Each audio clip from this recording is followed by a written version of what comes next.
Hello friends, my name is Miss Raena, and today we're doing a story time about bugs.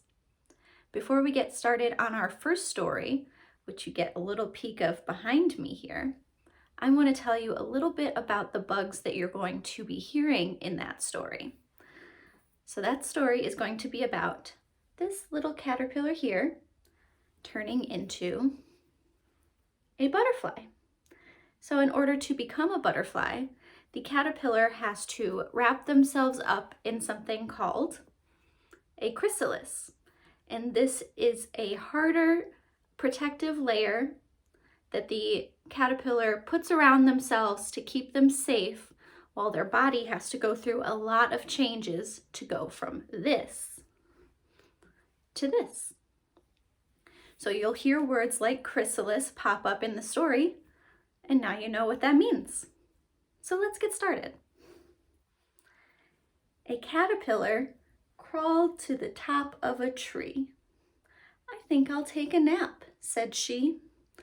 So under a leaf, she began to creep, and she spun a chrysalis and fell asleep. All winter long, she slept in her chrysalis bed until one day, spring came along and said, wake up, little sleepyhead. Wake up, it's time to get out of bed." So she opened her eyes on that bright sunny day. She was a butterfly, and she flew away.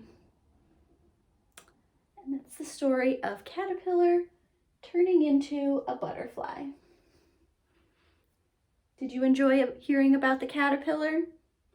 I think that's such a cool story. That's a big change to make, don't you think? All right, now why don't we read a book about another caterpillar? Houdini, the Amazing Caterpillar by Janet Peterson. Look at that. That's pretty cool.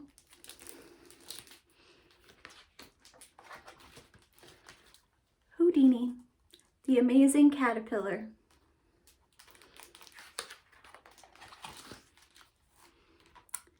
"You will do amazing and magical things, Houdini," whispered Houdini's mother when he was just a tiny egg nestled upon a bright green leaf.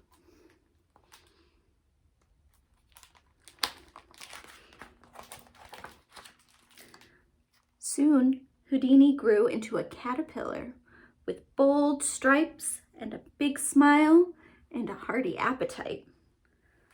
And when he suddenly found himself in a new place with many curious faces peering at him, Houdini knew it was finally his moment to do amazing and magical things. Wow, look at those kids watching him, and he's ready. Look at his cute little face. "Come close, watch as I make this tasty leaf vanish." Whoa. Ta-da! His audience loved him. Wow, that's a big leaf. It's bigger than he is.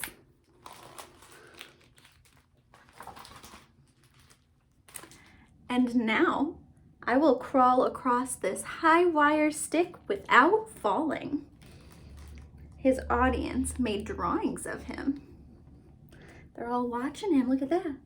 Ta-da!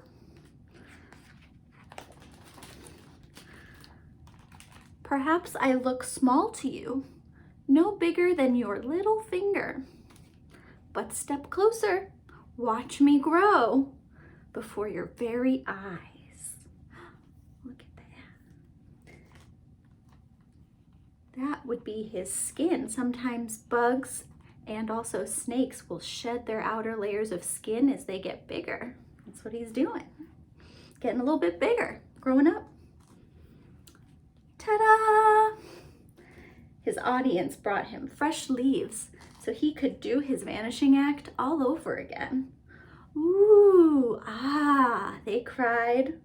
Houdini smiled his big smile and bowed in appreciation. How he loved being in the spotlight.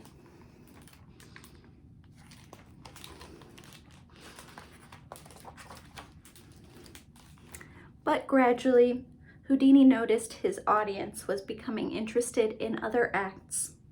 When a turtle arrived, the crowd patiently waited for it to emerge from its shell. Some performance, thought Houdini with a yawn. All the kids are looking at the turtle now. Then a spider showed up. Houdini couldn't understand what the big deal was, but the audience was as curious as ever. Houdini decided it was time to spice up his performances, to make them even more amazing. Now they're all looking at the spider. What do you think he'll do next?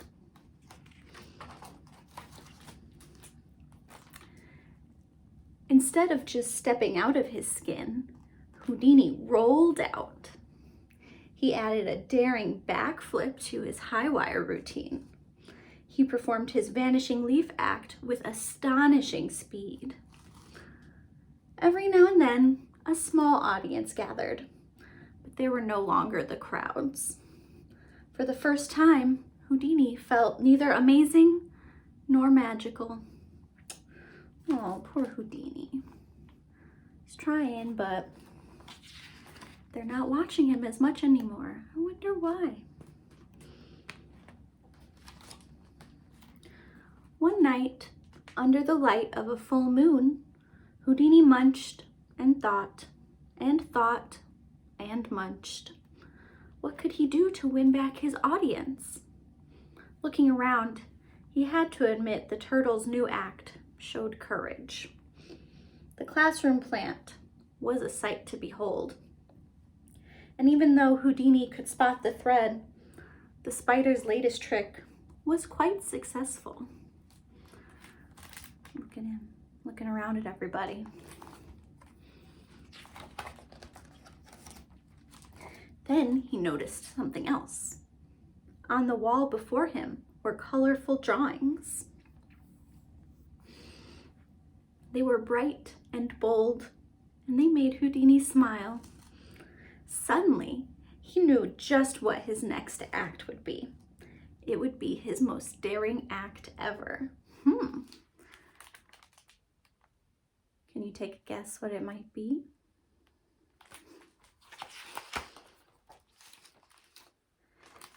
It would take much concentration and skill, but Houdini felt ready. His audience would not want to miss it. Houdini broke free of his skin one last time. Then he climbed to the very center of the high wire stick and hung suspended in the air. All that night and all the next day, Houdini held his pose. There he is. His audience discovered him. They crowded around him. They made new drawings of him. Seems to be working. For almost 2 weeks, Houdini held his pose without food, without water, without taking a break. And his audience watched in anticipation. Look at that. Look, it's changing a little bit too, don't you think? That's pretty impressive, 2 weeks, huh? Then, one morning, Houdini opened his eyes. Many curious faces were peering at him. Houdini smiled his big smile, happy to be in the spotlight again. Gather close. This is the moment I will break free. Houdini twisted. He squirmed. Do you think he looks different than before? Ta-da! Wow! What a beautiful butterfly, right? Look at that. Ooh, ah, he heard as his new wings lifted him higher and higher. Houdini bowed his head in appreciation. He too was amazed at the magic inside him. Look at him now. Look at a whole bunch of butterflies, and he's flying around now with them. And all the kids are watching. The end. That was a pretty cool trick, huh? Caterpillars are pretty amazing, aren't they? That was a lot of fun. I hope you enjoyed hearing about caterpillars and bugs today. So until the next story time, bye.